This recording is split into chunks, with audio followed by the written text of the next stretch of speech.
Hi everyone.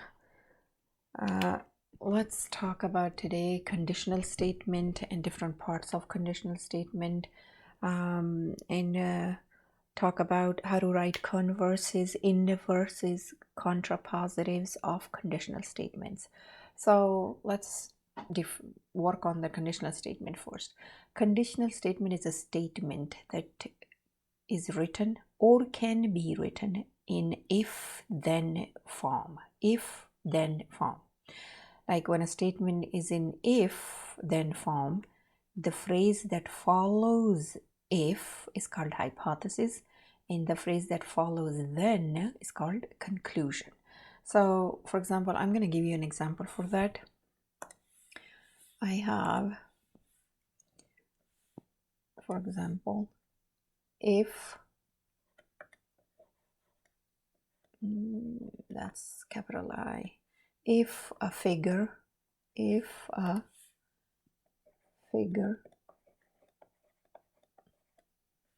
is a pentagon,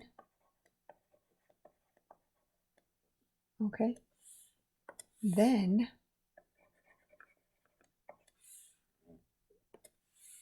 it has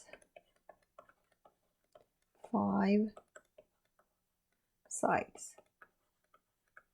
Now, if you guys look, hold on, this one is the phrase that follows if, like after if, whatever phrase you have. This is hypothesis. So this whole phrase is hypothesis. And the phrase that follows then is your conclusion. Okay. Now, for example, let me give you one more example. If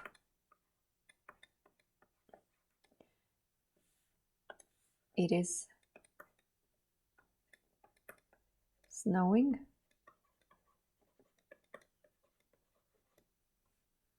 comma, then it is cloudy.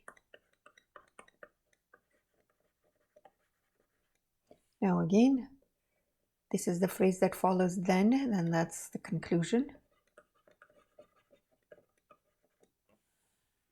And the phrase that follows if is hypothesis. Okay, so this is a definition of conditional statement. Now, it's really easy to understand the symbols for all of this for the conditional statement. For example, we use P for hypothesis and we use Q for conclusion. So if something like this, if P, then you can say then Q. You can write this like P implies Q, or the easy and the notation that I most of the time use, and I tell my students to use this: P, if P, then Q. So if you have this, then you have if, then P, if P, then Q. So I like this one and I use that most of the time. Okay, so let's do some examples, more of the example of conditional statement. Identify the hypothesis P and the conclusion Q. So, you know, the phrase that follows if is a hypothesis, right? So if an animal is a turtle, that animal is in a turtle, that your P. And then after then, the animal is a reptile, which means that's a conclusion, that's Q. So that's how we're going to answer the questions. B, identify the hypothesis P and the conclusion Q. If, after if, whatever I have, that's my hypothesis. So this is P. If P, then the number is not odd, that's a Q. If a number is even, then the number is not odd. So see, if P, then Q. Okay. Now, I have more examples. A hypothesis P and conclusion Q are given. Use them to write a conditional statement. So now we are going to write a conditional statement. For example, it says, since this is my hypothesis, so I have to have a if in the beginning. If a figure is a square,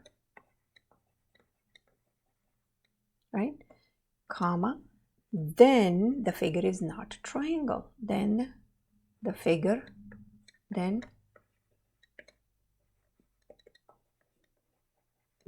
is not a triangle. Okay, B, again, if 9 is a perfect square, if 9 is a perfect square,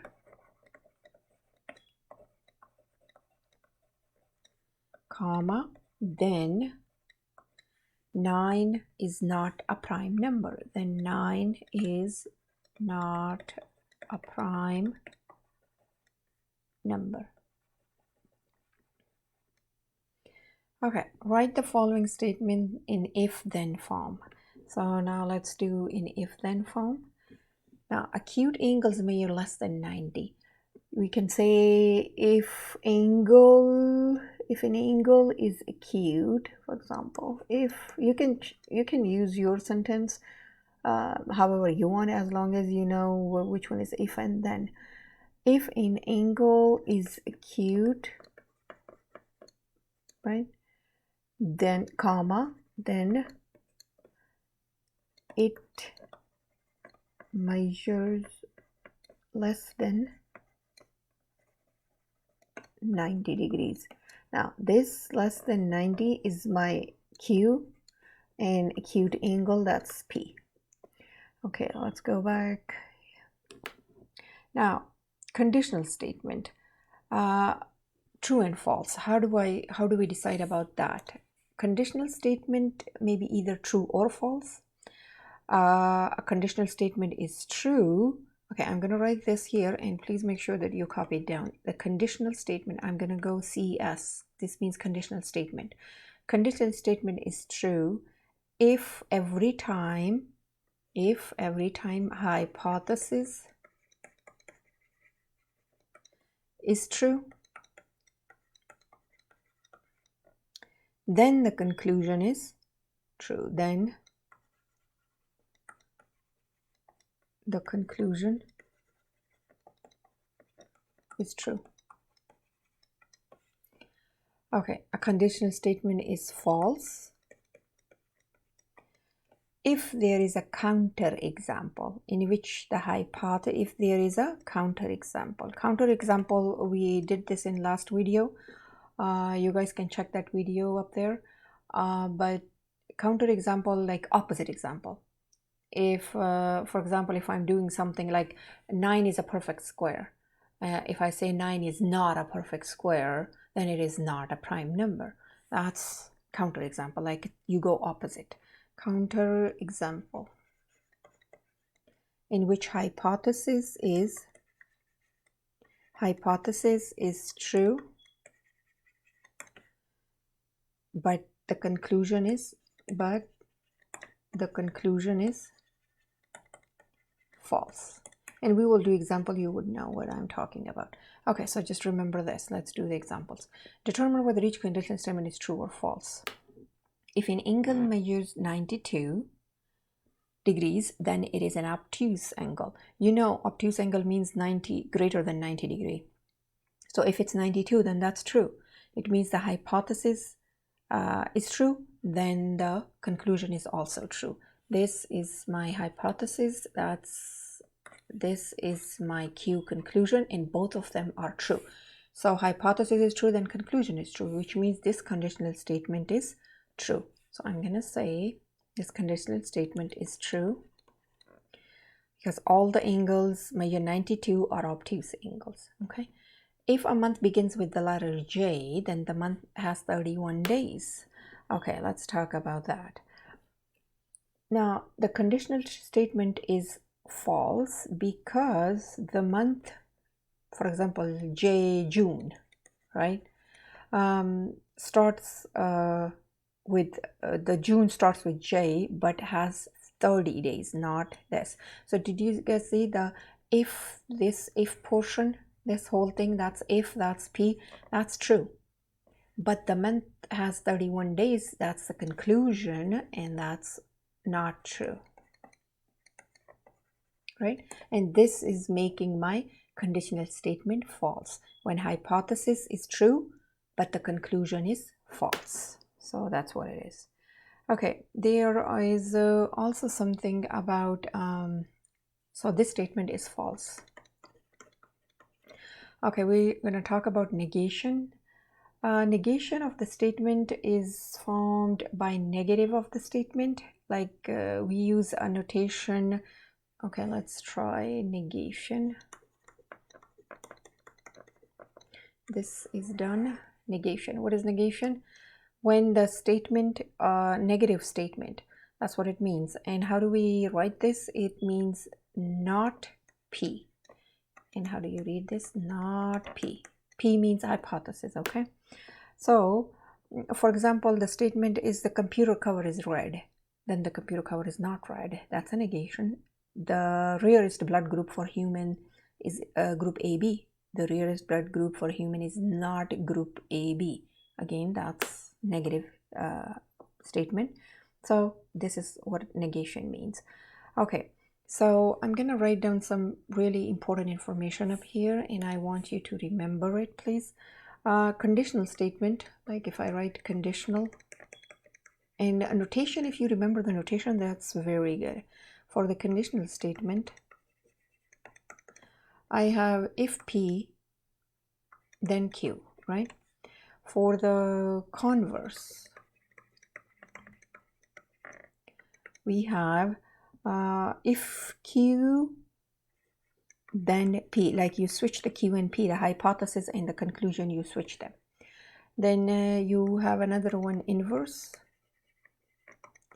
where you are going to do everything in negation, like not P, if not P, then not Q. Contrapositive, contrapositive.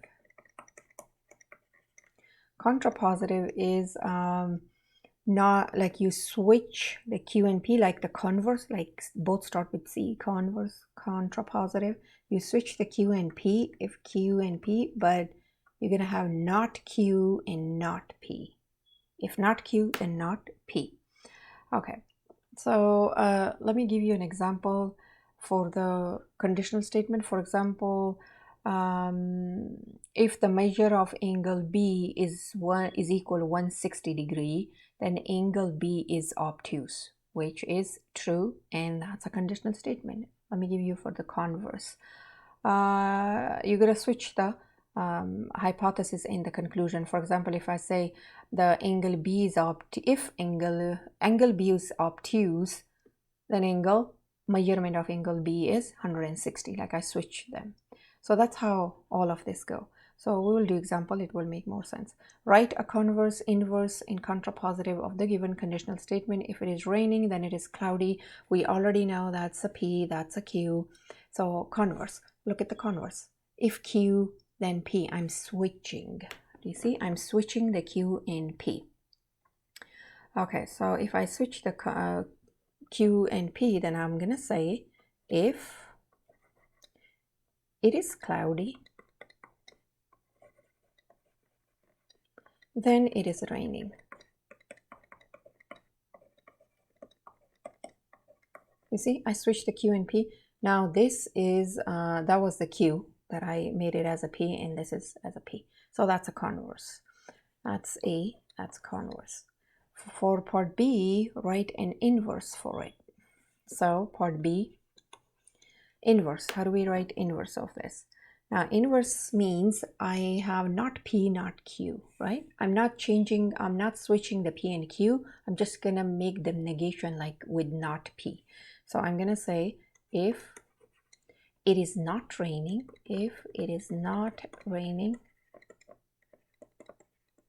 then it is not cloudy. Let's see. Contrapositive. Contrapositive, I'm switching them, but with the negation, with the not. So I'm gonna say, okay, part A was if it is cloudy, then it is raining. Okay, so I switched the Q in P.